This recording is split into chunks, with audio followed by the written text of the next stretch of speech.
नमस्कार दोस्तों, स्वागत है आपका एक बार फिर हमारे चैनल स्टडी गुरु चैनल पे। दोस्तों, मैं हूं अहिल पांडे। तो आज हम बात करने वाले हैं मनोविज्ञान में जो अधिगम के सिद्धांतों में प्रमुख क्रिया प्रसूत अनुबंधन का जो सिद्धांत है, जिसे दोस्तों RS थ्योरी के नाम से भी जाना जाता है, जिसके बारे में हम विस्तृत रूप से अध्ययन करेंगे। दोस्तों, प्रारंभ करते हैं। सर्वप्रथम दोस्तों जानते हैं इनके प्रतिपादक के बारे में। तो इनके जो प्रतिपादक है वो BF स्किनर है। इनके लिए पूरे नाम की बात करें तो बुरह फ्रेडरिक स्किनर। दोस्तों, ये अमेरिका के रहने वाले थे और इनका जन्म 1904 में और इनकी मृत्यु जो 1990 में हुई थी। तो ये जो है हार्वर्ड विश्वविद्यालय जो है आपका अमेरिका के, वहाँ के प्रोफेसर थे। दोस्तों, इन्होंने जो है दो आपके क्या प्रयोग किए हैं। एक चूहे पर किया है 1938 में, और कबूतर पर इन्होंने जो प्रयोग किया है वो 1943 में किया। दोस्तों, इसके अन्य नामों की जो बात करें तो इसके अन्य नाम क्या है? अभिक्रमित अनुदेशन का सिद्धांत, नैमित्तिक अनुबंधन का सिद्धांत, कार्यात्मक प्रतिबद्धता का सिद्धांत, सक्रिय अनुबंधता का सिद्धांत और RS सिद्धांत।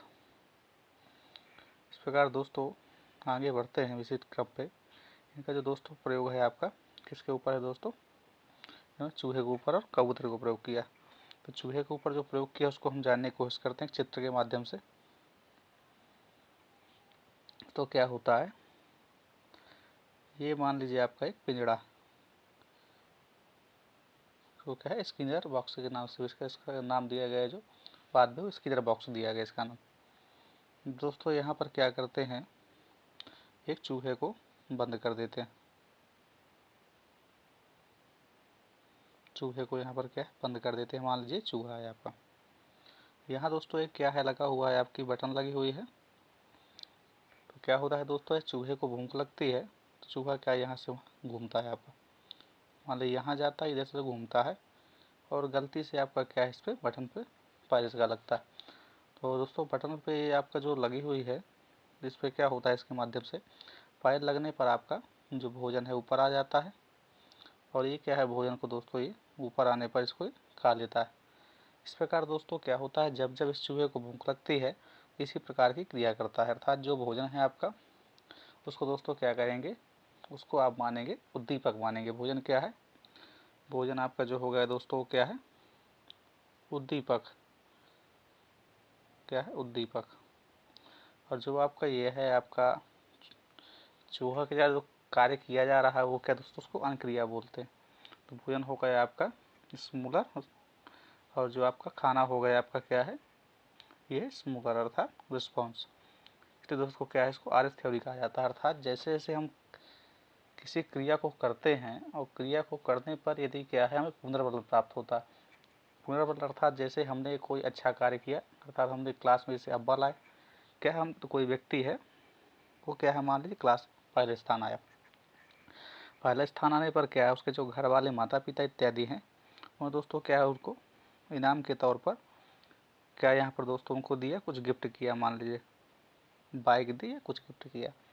अब क्या है दोस्तों, जो है ये बाइक का गिफ्ट देने के कारण ये आपका क्या है सकारात्मक पुनर्भरण कहलाएगा। इससे क्या होगा दोस्तों, उसकी जो बच्चे की जो पढ़ने की गति है और अधिक बढ़ेगी। अर्थात वो क्या है जो आपका जो बाइक इत्यादि है वो आपका ये उद्दीपक का कार्य करेगा, और उसके जो है कार्य है जो कार्य जो है आपकी अनुक्रिया है वो उसके द्वारा क्या और अधिक गति से कार्य करेगी।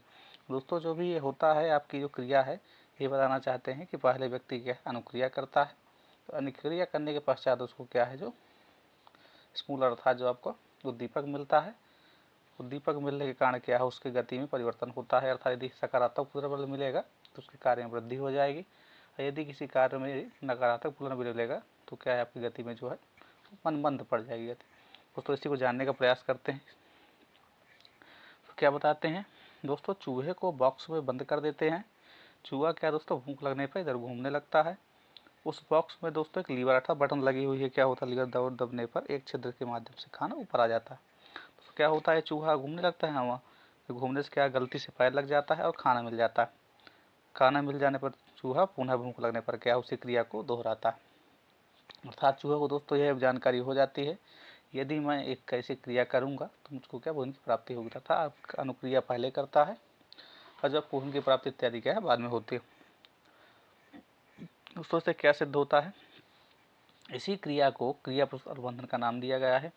दोस्तों इस प्रयोग में क्या निष्कर्ष क्या निकलता है कि पहले अनुक्रिया होती है, बाद में उद्दीपन मिलता है।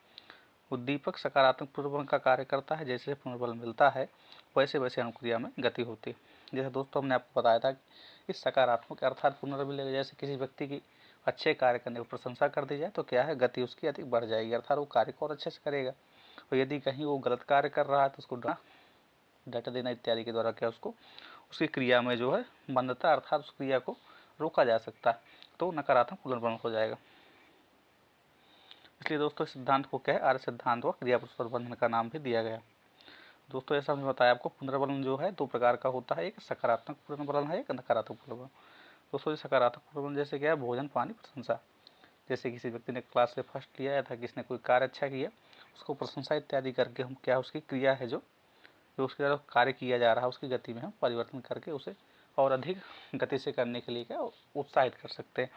और यदि कोई गलत कार्य कर रहा है, अर्थात बच्चे को गलत लत लग गई है, जिससे बीड़ी सिगरेट इत्यादि कुछ मान सकते हैं उदाहरण के तौर पर, तो क्या है दोस्तों उसको नकारात्मक जो पुनर्बलन आपका क्या है दंड इत्यादि के द्वारा उसको उस मार्ग से उसे हटाया जा सकता है। दोस्तों यहाँ पर एक पुनर्बलन शब्द का नाम आ ही गया है, तो दोस्तों ये भी जान लेते हैं, ये पूछा जाता है आपका। दोस्तों ये पुनर्बलन शब्द है, ये पुनर्बलन का जो सिद्धांत है आपका, इसको दोस्तों दिया है के.एल. हल ने। ये पुनर्बलन का सिद्धांत किसने दिया दोस्तों, के.एल. हल। के.एल. हल ने दोस्तों ये क्या सिद्धांत दिया है। के.एल. हल की जो बात करें दोस्तों, इनका पूरा नाम क्या है, पूरा नाम जो इनका दोस्तों है क्लार्क हल। इन्होंने क्या दोस्तों पुनर्बलन का सिद्धांत दिया था।